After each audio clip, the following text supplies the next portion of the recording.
Welcome to the Slop Temple. We pray this video helps. You start by verifying gas quality and safety gear. First, measure methane percentage and H2s to avoid corrosion and explosion risk. Next, isolate the receiving cylinder and vent to safe area, then connect a cleaned, tested cylinder rated for biogas.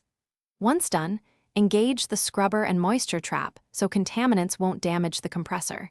Make sure the inlet regulator is open slightly to let gas flow while preventing backflow. Now begin a slow initial fill at low pressure to stabilize conditions. You proceed by raising pressure in steps to manage heat and avoid adsorbent breakthrough. Start compression to an intermediate set point, pause to let the cylinder and gas cool, and inspect seals. Meanwhile, maintain continuous filtration, moisture traps then particulate filters, and the H2s absorber to protect valve seats.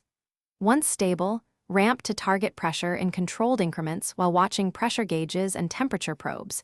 If composition shifts, stop and sample. Make sure to log readings so you can verify safe, repeatable fills. You finish by isolating the cylinder and performing a careful leak test.